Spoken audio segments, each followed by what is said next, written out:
Para mí, y en el ámbito en el que yo he contribuido, que es el de las relaciones internacionales, las políticas exteriores, no solo de los actores directamente implicados en el conflicto armado, Ucrania en primer lugar y Rusia, sino también de otros países que en el marco de su política exterior han tomado una posición diplomática o mediante sanciones económicas, etcétera, hacia el conflicto, como puede ser la Unión Europea, Estados Unidos, etcétera. O sea, una intervención, por supuesto, no es militar, pero también es una intervención política, económica, etcétera, una toma de posición frente al conflicto. Pues en este análisis comparado de las distintas políticas exteriores, hemos visto también que el conflicto, en este caso, ha vuelto a traer a la actualidad la cuestión del poder versus la legitimidad, ¿no? Con unas posiciones de esas políticas exteriores que se mueven en uno u otro punto de esos dos extremos, ¿no? El concepto de poder, tradicionalmente hablamos de poder duro frente a poder blando. Hemos visto que el poder duro sigue estando tristemente, diría yo, de actualidad. Cada vez hablábamos más en el debate, sobre todo académico, pero también público, de que el poder blando, el convencer, la capacidad de liderazgo, el ser un modelo atractivo para otros, que es un papel que desempeñaba muy eficazmente y sigue desempeñando en la Unión Europea, era cada vez más relevante en las relaciones internacionales, que los conflictos, el poder militar, etcétera, iba quedando relegado en segundo plano porque en un mundo globalizado las lógicas militares de conquista territorial, etcétera, llevan teniendo poco sentido. Por desgracia, el conflicto de Ucrania ha vuelto a traer sobre el tablero el que el poder militar sigue siendo un instrumento con el que determinadas potencias internacionales, Rusia, pero bueno, también vemos que no solamente Rusia, en otros escenarios las grandes potencias mundiales siguen teniendo esa carta militar como una de las posibles opciones en un momento dado. Para mí, uno de los vectores hacia los que tendría que evolucionar la política exterior de estos países que dedican gran parte de sus esfuerzos al poder duro sería el aprender a utilizar cada vez más el poder blando como uno de los instrumentos que probablemente se demostraría más eficaz. Porque, claro, el poder blando proporciona resultados a corto plazo que pueden ser muy eficaces, como la operación por parte de Rusia, que bueno, los expertos militares consideran que estuvo muy bien planificada y organizada, de ocupación y anexión de Crimea, pero claro, aunque desde el punto de vista estrictamente militar ese objetivo se haya cumplido y Rusia pueda decir el poder duro funciona, el precio que ha pagado ha sido muy alto en términos de legitimidad internacional, de presentarse como un actor que realmente estaba defendiendo los intereses de la población o rusos étnicos o hablantes de ruso sobre el terreno, pues parece que ha quedado bastante desdibujado ese argumento una vez se produce no solo la ocupación, sino la anexión de Crimea por parte de Rusia. Y se revela que el uso del poder blando por parte de países como Rusia pues sigue siendo bastante poco hábil desde mi punto de vista. En este conflicto no hay ganadores ni perdedores, en mi opinión. Parece que Rusia ha ido consiguiendo sus objetivos e imponiendo decisiones como puede ser esta de Crimea o también el desestabilizar a Ucrania, alentando y fomentando las insurgencias del Donbass, pero para mí Rusia ha perdido mucho en este conflicto y en modo alguno puede considerarse un ganador neto. La explicación, quizá, ahondando en los antecedentes de la política exterior rusa, de esta decisión que yo creo bastante impulsiva e irreflexiva de Putin de anexionarse Crimea y de embarcarse en una guerra híbrida en el este de Ucrania que parece tener un final poco claro y desde luego nada beneficioso, pues parece más una decisión improvisada y fruto de una sensación de derrota al no haber conseguido su objetivo inicial, que era, por supuesto, el haber mantenido al presidente Yanukovych en el poder, algo que Rusia no ha logrado. Es decir, Rusia, en el momento en que Yanukovych es derrocado y huye del país, Rusia ha perdido. Lo que vemos ahora es quizá un intento de justificar que sigue teniendo un papel importante recurriendo al poder duro ante el fracaso de su poder blando, porque lógicamente si el modelo que ofrecía Rusia de integración hubiera sido atractivo por sí solo, únicamente mediante el poder blando, pues quizás se podía haber atraído a toda la población ucraniana, incluidos los participantes en el Euromaidán, algo que no ocurrió. Por parte también de otros actores, y yo también diría que ha sido bastante imprudente la actuación, no solo de Rusia, por supuesto, sino también de todos los países occidentales y de la propia Ucrania, de los participantes en el movimiento del Euromaidán, al no tener en cuenta que quizá la situación podía derivar hacia un conflicto armado, que yo tampoco creo que nadie deseara, porque tampoco nadie tenía mucho que ganar, pues este uso del poder duro versus blando ha sido, pues, yo creo, bastante cuestionable por parte de Occidente. El papel de la Unión Europea y de Estados Unidos inicialmente fue moderado en el sentido de no intervenir, por supuesto, militarmente, como estaba haciendo Rusia, pero también yo diría que habría que haber tenido en cuenta las consecuencias de ese apoyo político que se prestó desde los inicios al Euromaidán, en lugar de haber apoyado de forma quizá más decisiva algún tipo de solución negociada como el que se firmó en el acuerdo del 21 de febrero. Naturalmente, previendo, no legitimando ni aceptando, porque es algo ilegítimo y que no se puede justificar, pero teniendo en cuenta que Rusia podía responder, quizá como finalmente lo hizo, pues quizá los países occidentales podían haber previsto que una posición algo menos ambiciosa y maximalista habría conseguido igualmente el objetivo de que finalmente, no tan rápido, pero sí después, unos meses y tras unas elecciones, Ucrania finalmente hubiera adoptado su opción europea, pero evitando que a Rusia se le ofreciera una ventana de oportunidad para hacer lo que finalmente hizo. Para mí, y esto es algo que escribimos en el libro también, no existe un choque de civilizaciones. Ucrania pues la presentaba Brzezinski en su famoso libro y también muy conocido en el espacio postsoviético y en Rusia también. Pues para mí Ucrania no es necesariamente esa falla inevitable históricamente entre dos civilizaciones contrapuestas, más que de dos entidades culturales y supuestamente inmutables y irreconciliables, que sería eso que en Rusia cada vez más se empieza a llamar una civilización eurasiática, que parecería incompatible con los valores de derechos humanos, democracia, etcétera, de la civilización occidental. Y, por otro lado, la civilización europea, pues más que en una falla entre esas dos civilizaciones, europea y eurasiática, yo creo que aquí hablamos de algo mucho más tangible y cotidiano de la política internacional, que es el nivel de análisis que llamamos los académicos de los decisores políticos. Individuos que en un momento dado, movidos por unos u otros intereses, tomaron decisiones desde mi punto de vista incorrectas, precisamente por no haber podido prever estas consecuencias. Yo creo que el conflicto se podría haber evitado. Se podría haber evitado la tragedia humanitaria que, por desgracia, atraviesa Ucrania desde hace tanto tiempo y que nadie probablemente, al menos en Europa, deseábamos que ocurriera y quizá tendríamos que haber intentado evitarla por algún otro medio. Por parte de Rusia, aunque Ucrania haya sido víctima de la anexión en primer lugar y pérdida territorial de Ucrania, y en segundo lugar, temporalmente al menos, de la pérdida del control de facto sobre las regiones de Donetsk y Lugansk, y además de esa pérdida territorial, pues haya sufrido una pérdida de estabilidad política a raíz de estas intervenciones, pero también desde antes de la propia revolución, para mí Rusia, como he dicho antes, tampoco ha sido un ganador en el conflicto. Y también teniendo en cuenta lo que esto supone para la propia deriva interna de Rusia en el futuro.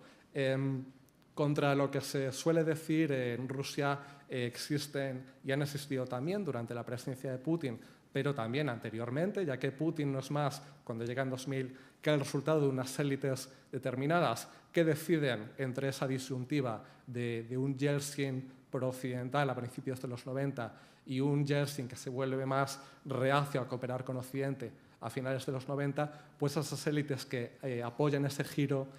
más nacionalista, más de una Rusia que defienda sus propios intereses frente a un Occidente rival, son las que hacen posible que alguien como Putin llegue al poder.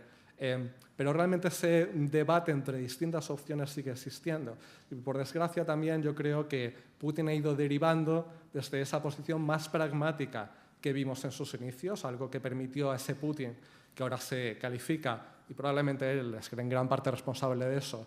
como ese líder imperialista que desea casi restaurar la Unión Soviética, pues ese Putin, al llegar al poder en 2000, coopera con Estados Unidos para invadir Afganistán. Y como sabemos, es el primer líder mundial que llama a Bush nada menos que Bush, alguien defensor a ultranza de la hegemonía americana. Putin llama a Bush para ofrecerle el apoyo de Rusia porque percibe que en ese aspecto concreto, no en todos, pero en el de Afganistán, acabar con el yihadismo en ese territorio, que es su patio trasero, había unos intereses comunes.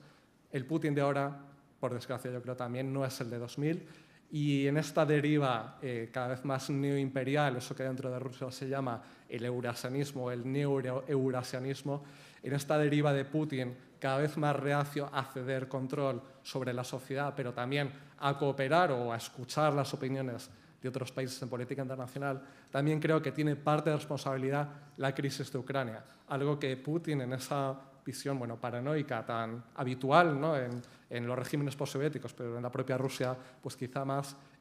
Putin sigue viendo el Euromaidan como una conspiración de Occidente en connivencia con los manifestantes del Euromaidan. Algo que, por supuesto, no es cierto, y como hemos dicho aquí, pues también creemos que, naturalmente, la sociedad civil ucraniana tenía derecho a esa protesta, que quizá debía haberse mantenido dentro de los límites, en mi opinión, de la protesta pacífica, pero naturalmente era legítimo el hecho de la protesta, pero había que haber previsto quizá las consecuencias de esa visión conspiranoica que suele tener Rusia si no le iba a empujar a tomar represalias como las que finalmente tuvo. Y de ser así, ¿qué podíamos hacer desde Occidente para evitar que pasara lo que finalmente pasó? Como por ejemplo Crimea. Contaba Occidente, la OTAN, la Unión Europea con la capacidad de disuasión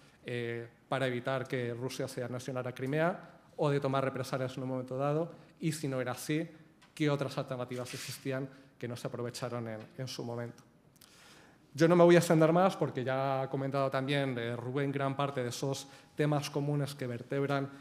toda la obra. Simplemente quería hacer un apunte más acerca de la evolución de cara al futuro. ¿Qué escenarios se nos presentan y qué margen de maniobra tenemos de cara a qué podemos hacer, primero, para evitar que el conflicto vaya más? La guerra no ha terminado, pero estamos en camino o estamos al menos desde los acuerdos como el de Minsk II que están en vigor de intentar, no ya que no vuelva a resurgir en toda su plenitud, sino que se encuentre alguna solución negociada al mismo, gradual y a largo plazo, pero alguna solución, pero no solo eso, sino de qué encaje va a tener el espacio geopolítico de la Europa post-crisis de Ucrania, qué posibilidades hay en este momento. En este momento, por supuesto, las ambiciones anteriores que teníamos de que Rusia, algo que se habló en su momento al inicio de la transición postsoviética, que fuera un aliado, actualmente eso está fuera de lugar, desde el momento en que Rusia, a finales de los 90, se retira de esa posibilidad y decide que no quiere ser un aliado de Occidente. Pero también esa posición intermedia que teníamos hasta ahora de Rusia como un socio estratégico, algo que quizá no sabemos definir muy bien desde la Unión Europea, pero que más o menos queríamos decir con ello alguien que fuera alguien con quien pudiéramos cooperar de forma estable en determinados temas. De ahí el adjetivo estratégico, un socio a largo plazo, aunque no en todos los ámbitos. Por ejemplo, en algunos aspectos, como la lucha contra el terrorismo, identificamos intereses comunes y ahí se podía establecer una relación a largo plazo de forma estable, lo cual no significaba que esa cooperación se fuera a extender a otras áreas donde seguía existiendo intereses comunes. En este momento se está debatiendo, como sabemos, la nueva estrategia europea de política exterior y de seguridad. Pues parece que cuesta quizá encontrar un término que sustituya al de socio estratégico, pues ya que ahora los hechos parecen haber demostrado que es poco viable avanzar en esta dirección. Desde mi punto de vista, creo que tendríamos que ser menos ambiciosos, pero a la vez más ambiciosos. ¿Menos ambiciosos en qué sentido? Creo que habría, y en esto los académicos quizá puede ser nuestra pequeña aportación, habría que mirar con perspectiva la evolución de los acontecimientos. La Rusia postsoviética está todavía al principio de un camino que a otros países que han surgido de regímenes autoritarios o totalitarios, como es el caso de la propia España, ya han estado muchos más años recorriendo. Esa mentalidad neoimperial, neoeurasianista, nacionalista, etcétera, que vemos cada vez más en Putin, en esta deriva tras la anexión de Crimea, justificando lógicas imperiales como es la de esa anexión, tardará probablemente generaciones en desaparecer. Y de nosotros depende el considerar que Rusia es, en una nueva guerra fría, un enemigo irreconciliable y que esas nuevas generaciones de jóvenes rusos aprendan esas lógicas de la Guerra Fría también, o considerar que, aunque existen esos intereses contrapuestos y probablemente en términos geopolíticos, aunque no hay que hablar de determinismo, pero sí es bastante difícil conseguir que los intereses coincidan, porque la Unión Europea cada vez más es un polo de poder y Rusia brevemente dejó de serlo durante los 90, pero ahora ha vuelto a la que es su posición quizá inevitable por su propio tamaño, posesión de armas nucleares, etcétera, de una gran potencia, no ya un imperio, pero una potencia que tiene la capacidad en un momento dado de imponer sus intereses a otros. Pues al estar cada vez más equilibrados estos dos extremos del continente en cuanto a poder, va a ser muy difícil probablemente que los intereses coincidan. ¿Qué es lo que podemos hacer? Pues quizá lo que podemos hacer, y aquí viene la parte de ser más ambiciosos, es intentar evitar que los decisores políticos que han tomado esas decisiones erróneas tengan tanto margen de maniobra como el que han tenido. Hemos discutido durante estos años si, por ejemplo, tras la guerra de Georgia fue una de las propuestas que se puso sobre la mesa, el establecer algún tipo de acuerdo jurídicamente vinculante que incida en la dirección que la OSCE, por ejemplo, planteó al final de la Guerra Fría, de que se establecieran mecanismos institucionales y con normas jurídicas de obligado cumplimiento que obligaran no ya al cumplimiento de esos principios básicos de respeto a la soberanía e integridad territorial, que eso, por supuesto, ya estaba en vigor, como está en vigor para todo el resto de estados, y es algo que Rusia ha incumplido en el caso de Crimea, pero algún tipo de asociación, organización internacional, no ya un simple foro de diálogo, como han sido las cumbres bilaterales, como Rusia y Unión Europea, por ejemplo, de carácter permanente. Y un foro en el que realmente Rusia y la Unión Europea se puedan sentar a conciliar sus intereses en aquellos aspectos en los que inevitablemente van a seguir siendo contrapuestos. No solamente centrarse en aquellas áreas donde ya tenemos unos intereses que están cercanos entre sí. Por mi parte, nada más. Quiero terminar agradeciéndoles una vez más su participación aquí y no quiero detener mi intervención sin agradecer sobre todo a Rubén Ruiz, que es el alma realmente de este grupo de investigación académico, que ya llevamos bastantes años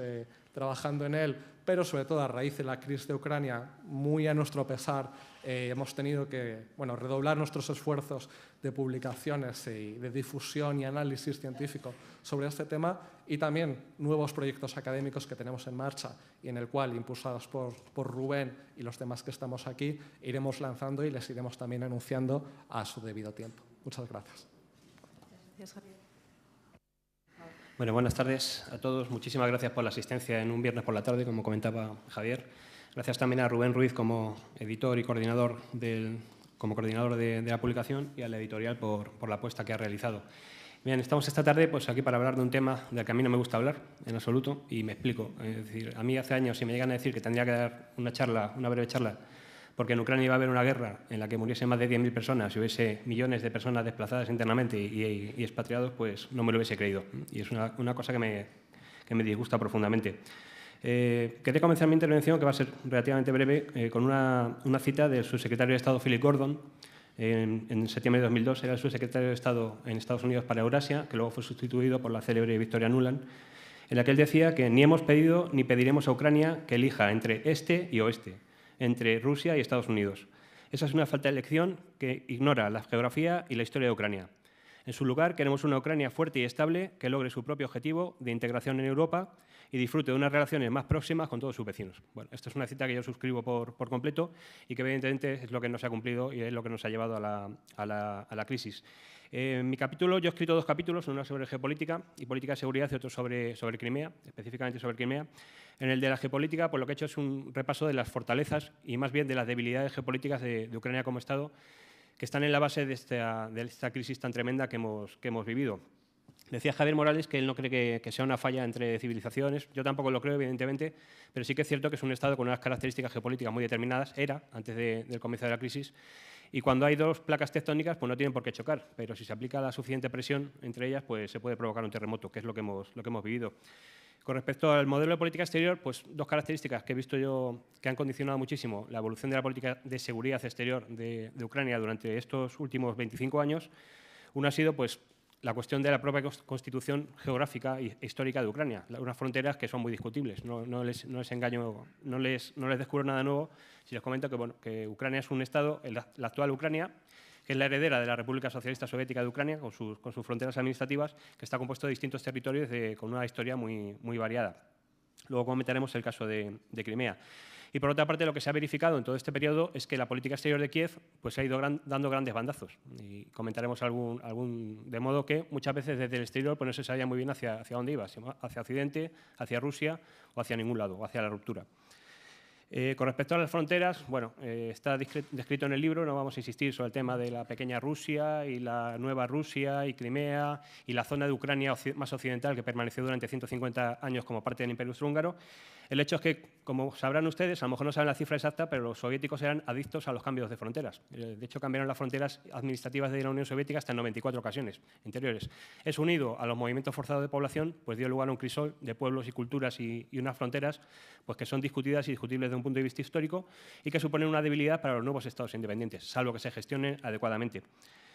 En concreto, lo que se comentan los expertos en Derecho Internacional Público, que yo no lo soy, es que hay una cierta contradicción entre el reconocimiento automático que se hizo de las fronteras administrativas de la Unión Soviética como nueva frontera de los estados independientes y el derecho inalienable a la libre determinación de los pueblos, que era algo que se contemplaba en la Carta de la CEI. En lo que respecta a los cambios en la política exterior, bueno, simplemente citar que desde 1991, que se declara la independencia, hasta el 97, pues hubo una cierta inestabilidad y, de hecho, unas situaciones de tensión, bastante tensión con la propia Rusia. En el 97, el presidente Kuchma logró varias cosas. Por una parte, firmó el Tratado de Paz y Amistad con Rusia, que al menos consolidó el statu quo hasta 2004,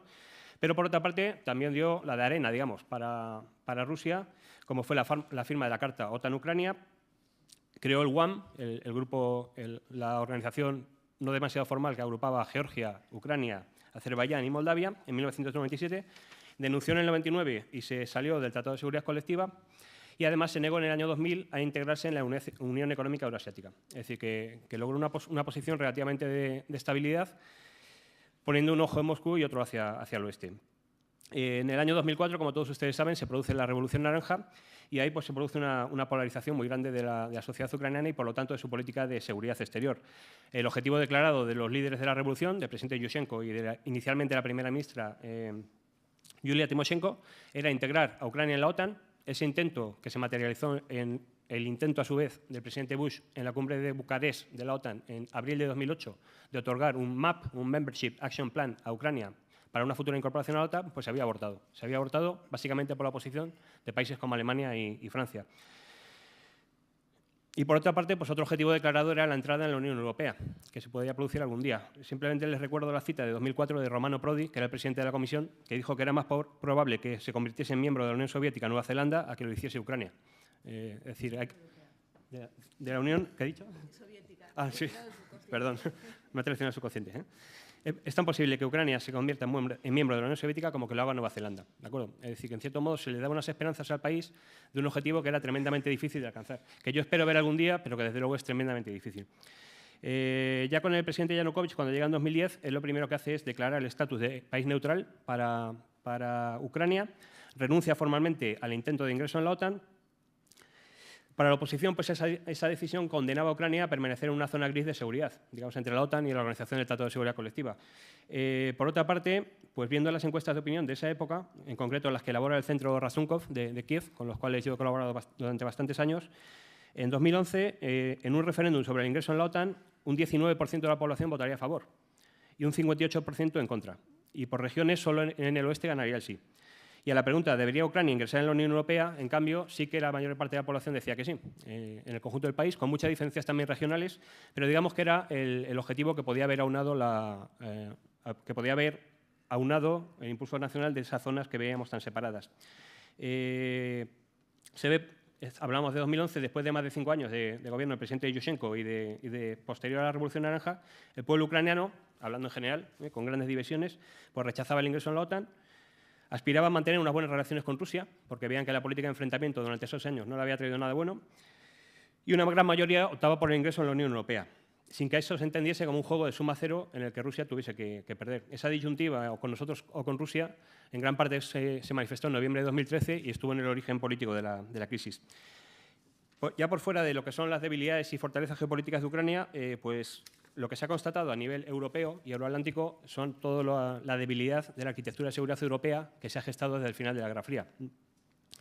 Recordemos que ya en la famosa cumbre de la CSC en Budapest, en diciembre de 94, que es precisamente cuando Rusia ofreció garantías a Ucrania de que respetaría su integridad territorial a cambio de renunciar al armamento nuclear, pues el presidente Yeltsin ya estaba hablando de una paz fría. Es decir, se había superado la fase de la Guerra Fría, pero entrábamos en una paz fría que se vio acrecentada pues, por una serie de decisiones que todos ustedes conocen. La ampliación de la OTAN al este, que para Rusia es un anatema, y por la crisis de Kosovo. La crisis de Kosovo, para la arquitectura de seguridad europea en general, para mí fue un gran desastre y bueno, yo estoy encantado porque como España no ha reconocido la independencia de Kosovo, tenemos algún representante de exteriores por aquí, pues yo puedo seguir diciéndolo, que al igual que España no reconoce la anexión de Crimea por parte de Rusia, no reconocemos, y espero que no reconozcamos, la independencia de Kosovo, porque ya digo que a efectos teóricos, geopolíticos y de seguridad europea, para mí fue una auténtica catástrofe y abrió la caja de Pandora de muchos conflictos congelados. Así que mientras no lo reconozcamos, lo seguiré diciendo. Y bien, y ya sin más, paso a hablar muy someramente del tema de Crimea, un tema muy delicado. Quiero hacerles una cita. Está mal hacer autocitas, pero en todo ese seguimiento que hicimos en Eurasianet de la crisis, que fue muy intenso y muy seguido por muchos medios, pues el día 25 de febrero yo había escrito lo siguiente. La única salida, es decir, inmediatamente después del cambio de gobierno en Kiev, la única salida pacífica pasa por buscar la concordia entre regiones, desarmar a las milicias y establecer un gobierno de concentración nacional.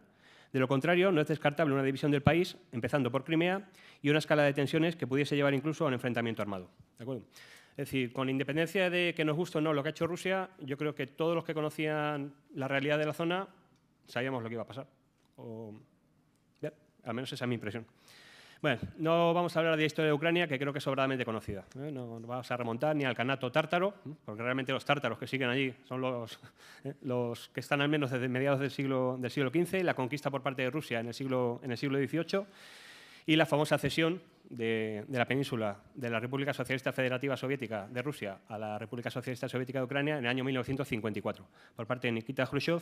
en conmemoración, entre otras cosas, del 300 aniversario del Tratado de Pereslav. Por lo que respecta a la intervención de Rusia, digo que no es sorprendente porque en todos los conceptos de política exterior de la Federación se establece que es un objetivo, un interés de la nación, la defensa de los derechos de los rusos en el extranjero, de los rusos étnicos, tenemos que entender. De ahí viene pues, la autorización del 1 de marzo de 2014 del Senado ruso al presidente Putin para, en su caso, usar la fuerza para proteger los derechos de esos rusos étnicos. Es evidentemente es un tema muy discutido y a veces con Rubén lo he discutido si realmente había un peligro para esos rusos étnicos en Crimea que justificase la intervención, pero bueno, desde el punto de vista de Moscú sí existía ese peligro. Y me remito a algunos hechos que podemos estar de acuerdo o no. Ellos consideraban ilegítimas a las nuevas autoridades porque era el producto, por no haber respetado el acuerdo del 21 de febrero de 2014 que ha mencionado Rubén, y sobre todo por destituir al presidente Yanukovych por un procedimiento ajeno al de la propia Constitución de Ucrania, que está perfectamente establecido. Eso lo estudió Eric Pardo muy bien, Enrique. La primacía, no la primacía, sino la presencia muy acentuada dentro de esas fuerzas revolucionarias que habían conducido el Maidán, de esas fuerzas ultranacionalistas, que evidentemente a Rusia le... Por rusos étnicos o hablantes de ruso sobre el terreno, pues parece que ha quedado bastante desdibujado ese argumento una vez se produce no solo la ocupación, sino la anexión de Crimea por parte de Rusia. Y se revela que el uso del poder blando por parte de países como Rusia pues sigue siendo bastante poco hábil desde mi punto de vista. En este conflicto no hay ganadores ni perdedores, en mi opinión. Parece que Rusia ha ido consiguiendo sus objetivos e imponiendo decisiones como puede ser esta de Crimea o también el desestabilizar a Ucrania, alentando y fomentando las insurgencias del Donbass, pero para mí Rusia ha perdido mucho en este conflicto. Y en modo alguna, en la actualidad, la cuestión del poder versus la legitimidad, ¿no? Con unas posiciones de esas políticas exteriores que se mueven en uno u otro punto de esos dos extremos, ¿no? El concepto de poder, tradicionalmente hablamos de poder duro frente a poder blando. hemos visto que el poder duro sigue estando tristemente, diría yo, de actualidad. Cada vez hablábamos más en el debate, sobre todo académico, pero también público, de que el poder blando, el convencer, la capacidad de liderazgo, el ser un modelo atractivo para otros, que es un papel que desempeñaba muy eficazmente y sigue desempeñando en la Unión Europea, era cada vez más relevante en las relaciones internacionales, que los conflictos, que sus esfuerzos al poder duro sería el aprender a utilizar cada vez más el poder blando como uno de los instrumentos que probablemente se demostraría más eficaz. Porque, claro, el poder blando proporciona resultados a corto plazo que pueden ser muy eficaces, como la operación por parte de Rusia, que bueno, los expertos militares consideran que estuvo muy bien planificada y organizada, de ocupación y anexión de Crimea, pero claro, aunque desde el punto de vista estrictamente militar ese objetivo se haya cumplido y Rusia pueda decir el poder duro funciona, el precio que ha pagado ha sido muy alto en términos de legitimidad internacional, de presentarse como un actor que realmente estaba defendiendo los intereses de la población. Para mí, en el ámbito en el que yo he contribuido, que es el de las relaciones internacionales, las políticas exteriores, no solo de los actores directamente implicados en el conflicto armado, Ucrania en primer lugar y Rusia, sino también de otros países que en el marco de su política exterior han tomado una posición diplomática o mediante sanciones económicas, etcétera, hacia el conflicto, como puede ser la Unión Europea, Estados Unidos, etcétera. O sea, una intervención, por supuesto, no es militar, pero también es una intervención política, económica, etcétera, una toma de posición frente al conflicto. Pues en este análisis comparado de las distintas políticas exteriores, hemos visto también que el conflicto, en este caso, ha vuelto a traer el poder militar, etcétera, iba quedando relegado en segundo plano porque en un mundo globalizado las lógicas militares de conquista territorial, etcétera, llevan teniendo poco sentido. Por desgracia, el conflicto de Ucrania ha vuelto a traer sobre el tablero el que el poder militar sigue siendo un instrumento con el que determinadas potencias internacionales, Rusia, pero bueno, también vemos que no solamente Rusia, en otros escenarios las grandes potencias mundiales siguen teniendo esa carta militar como una de las posibles opciones en un momento dado. Para mí, uno de los vectores hacia los que tendría que evolucionar la política exterior de estos países que dedican gran parte